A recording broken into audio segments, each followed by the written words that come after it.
SP news కి స్వాగతం. సూర్యాపేట జిల్లా కోదాడ మండలం వాయిల సింగారం గ్రామానికి చెందిన తెలకపల్లి చిలకమ్మ 35 అనే మహిళ విద్యుత్ షాక్తో మృతి చెందారు. స్నానం చేసేందుకు వేడి నీళ్ల కోసం హీటర్ పెడుతుండగా ప్రమాదవశాత్తు మృతి చెందిందని తెలిపారు. మృతురాలి తల్లి వెంకటమ్మ, మృతురాలికి 2 కుమార్తెలు ఉన్నారు. పోస్ట్ మార్టం నిమిత్తం మృతురాలిని కోదాడ ప్రభుత్వ హాస్పిటల్కి తరలించారు. మృతురాలి కుటుంబానికి 1.5 ఎకరం భూమి ఉండగా మొత్తం ఆస్తి బిడ్డల పేరుపై రాయాలని కోరారు. మృతురాలి బంధువులు భూమి మొత్తం ఇచ్చేది లేదు, దానిలో 1/2 ఎకరం కావాలని కోరారు. మృతురాలు భర్త సత్యనారాయణ ఈ పంచాయతీలో మాట పెరిగి సత్యనారాయణను చితకబాదారు మృతురాలి బంధువులు.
కరెంటు హీటర్ పెట్టుకుందంట, అన్నం కూర వండుకుందంట, పిల్లల బడికి పోయి వచ్చిరంట, పిల్లల గదిలో కూర్చొని రాసుకుంటురంట, బిడ్డ అన్నం కూర వండుకొని హీటర్ పెట్టుకుందంట, స్నానం చేతనని బయటకు వచ్చిందంట. ఈ పిల్లలు బయటికి వెళ్ళకుండా అలానే ఉన్నారు.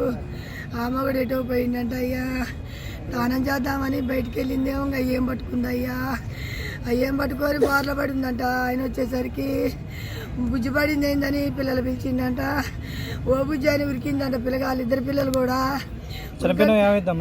నా బిడ్డ అయ్యో, నా బిడ్డ ఒకటయ్యా, 2 తమ్ములు తోడబుట్టిందయ్యా, దానికి 2 తమ్ములు తెచ్చుకుందయ్యా. నా బిడ్డకి 2 బిడ్డలు అమాయకులు అయ్యో, తెలికాల పిల్లలు గారయ్యో, నా పిల్లలు కూడా తెలికల్లోరు గారయ్యో, నేను బరాంచి పడగలేనయ్యో.